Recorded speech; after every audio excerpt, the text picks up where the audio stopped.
Well, thank you. It's a pleasure for me to be here. I imagine you're a little exhausted at this point, looking forward to a free Sunday. I shall not lecture, as I warned Luca. I'll chat about what I do, and I'll refer a little bit to the two papers that I thought you might have at least. I don't know if you've been able to look at them. And then I'll come back to what I do. I have to apologize that my wife, Marina Bianchi, was originally on the program, and the title is more what she would have talked about than what I'm going to talk about. She was going to talk about consumer preferences. I shall, but only incidentally. So let me tell you a bit about what I do. For the last, I guess now, 17 years, I have worked with a man by the name of Hans van Meegroet, who is Belgian, and he's the head of the Art History and Visual Studies program at my university, Duke. And he originally proposed that we do something together. I'm an economist, I should add. And I thought that that was an unlikely pairing. But gradually, as we talked informally, I came to see that maybe there were things that we could teach each other. And so we've found now a fairly comfortable cross-disciplinary partnership. Like a marriage, we snarl at each other sometimes. But on the whole, I mean, we've lasted 17 years, that's not bad, according to the average for marriages.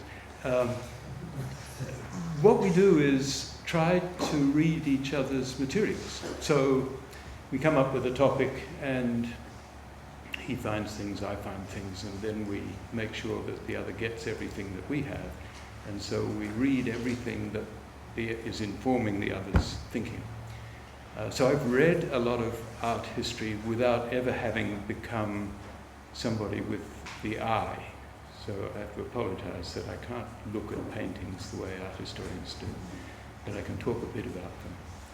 Anyway, what we have been engaged in is a whole series of little investigations into art markets. Let me just pause to say, since I'm not lecturing, I'm just going to chat. By all means, interrupt if you want. Maybe to preserve the flow a little bit, you could ask clarificatory questions at this point, and we can have larger discussion later. But I don't mind, really, it's up to you.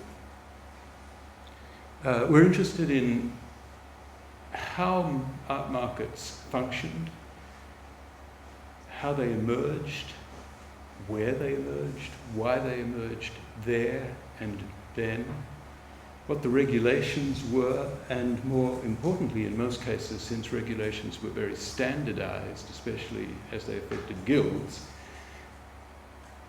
how they were interpreted and applied, and for whom, because interests got involved then just as they do now. We're interested in the key players and what they do. One of the ongoing themes, and this forms part of a large cross-continental group now based in Lille in France and funded by the French and the EU. This project is about the dissemination of Antwerp paintings, basically, in the 17th century, with particular emphasis on some of the towns which then were part of southern Flanders, but were taken over by Louis XIV and became what's now France du Nord. We're interested in the dissemination of paintings. Why is that of interest? Because we think considerable numbers of these paintings were made in Antwerp. Far more than could be absorbed by local collector needs. So they had a supply surplus. when you have a supply surplus in any industry, there are various possibilities. The people in the industry should say, things are not looking good, our prospects are dim, we ought to get out of this business. Or we'll emigrate, try somewhere else. Or we'll just switch professions or retire. All of those things were done to some extent by artists in Antwerp, but amazingly, the numbers of artists throughout the 17th century, as far as we can tell, remained stable. And stable at no mean number. I'm talking about 200 plus artists, 200 plus. That's a large number of artists. So they didn't leave in great numbers, they didn't retire in great numbers. Some did, but they didn't emigrate in large numbers. So they continued throughout the 17th century to produce this surplus.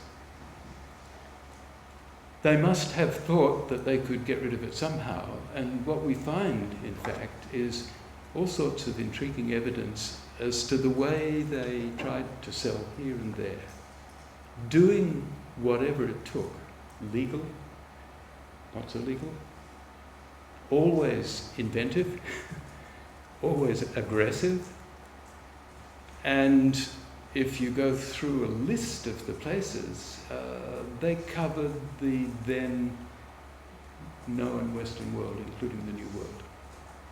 So, close by, and this is why I found this map for you, though to my chagrin, it's really just the Dutch Republic. It doesn't even pick up Antwerp, but Antwerp would be down here.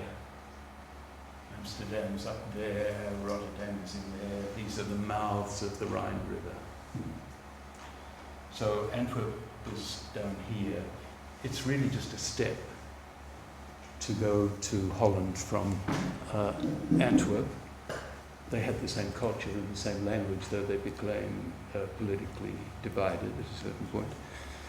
So we first find them making forays, not in large numbers as far as we can tell, from Antwerp to Amsterdam and holding illegal sales. That's to say, sales which didn't fall under any of the allowed categories for a public sale of paintings. And therefore they had to do it on the sly. They invented all kinds of tricks to this end. Sometimes they simply used citizens of Amsterdam as frontmen, as it were, so that it looked as though a citizen was asking to hold a public sale, which was allowed. Sometimes they were engaged in more subtle and complex dealings. For instance, they would use a citizen, get that citizen to take out a loan from the public loan bank, declare paintings from Antwerp as part of his, usually his own property. Then he would declare bankruptcy and be unable to repay the loan. And the law said there must therefore be a judicial sale, including the paintings which were ostensibly his but were not his, and various other tricks of this sort. They engaged in that kind of thing even in their own territory. We know that some dealers from Antwerp on a couple of occasions tried to hold lotteries involving paintings as prizes in Ghent, which is not far from Antwerp. Dealers and artists regularly went from Antwerp to Paris. There was an annual fair just outside Paris in Saint-Germain-des-Prés. And they were regular visitors there. Indeed, in the early part of the 17th century, they were the largest long leaseholders on stalls at this fair. That changed for political reasons at one point in the 1620s, and they began to seek citizenship and legal basis for being in Paris. But prior to that, they would come to the fair, which was perfectly legal. But anything unsold, they would leave with a dealer in Paris to sell, which was illegal. So again, you have a mixture of the legal and the illegal. within their own territory, in these towns like Ypres, Courtrai, Douai, Cambrai, Arras, in the France du Nord portion now, but what was then southern Flanders. They came in and said to the magistrate, will you give us permission to hold our own auctions after the annual fair? This was strictly against an ordinance. The magistrates gave them permission, so these were not illegal sales, but in terms of what was on the books, they were illegal. So the magistrates were siding with these interlopers against their own painters. And interestingly enough, when it came to court cases and so on, they pointed out that we'd be only too happy to support our own domestic painters, but they're so lousy. We do better by the collectors to allow these interlopers from abroad to bring their stuff and sell it. So for 100 years, for which we have records, they did this on a regular basis, not every year, but pretty frequently. I call these invasions of all these towns, Ypres, Courtrai, and so on. Just amazing that this went on for so long against the law. They also engaged in a huge number of perfectly legal transactions. So we're not talking now about artists and dealers taking matters into their own hands, hiring a few carts and taking off for somewhere to invade the market and gain market share at somebody else's expense. Dealers who were above the board had long-distance routes which ran from Antwerp to places like Frankfurt and then along the Rhine towards Basel, that they veer off and go to Vienna, Graz, Prague. Some would go south and go to Genoa, Livorno, Messina, which in those days was a big centre. It's nothing now, but it was a big centre in Sicily. Messina and then Malta and back to Naples and Rome in some cases. In the other direction, they continued to export to France in a big way throughout the 17th century. To some extent, places west, like London, but we don't know much about that yet. And bypassing France, since they were always at loggerheads with the French, to Spain, Lisbon, Malaga, Madrid, Bilbao, and Seville, which was the jumping off point for the New World. After about 1650 and the silting up of the Guadalquivir River, Cadiz became the jumping off point, but Seville Cadiz was for the traffic to the Indies, as they called them. Well, that's only part, and what we've actually looked at to some extent. There were sales going up to the Baltic region, and as I said, there were some going to England, which we don't know much about. So Hans's and my part in this team project based in Lille is to investigate the places where the Antwerpenaren, the plural of people from Antwerp, tried to sell this surplus production and the techniques they used. So it's going to be a whole package. And so far we know about several of these things in some depth, but there's ever more, it seems, as the archives get to be pried into. So one of these routes I've mentioned went from Antwerp, bypassing France, coming in again in Spain, if they were going to the Indies, Seville, Cadiz, right down the bottom. And that's what this last paper that I had Luca circulate at the last minute, for which I apologize. You probably haven't had a chance to look at it, but you can. It doesn't have coloured pictures, unfortunately, but anyway. What we're doing in that paper is different from the one that I circulated a bit earlier in time for you to look at. The earlier one was concerned with transactions costs, as economists think of them, involved in long-distance trade in paintings. Transactions costs including the slowness and uncertainty of communications. This affected letters and therefore instructions. It also affected bills of exchange and therefore payment. There was the possibility of loss of cargo, especially on the return route when there was gold and silver, mostly silver, in the galleons.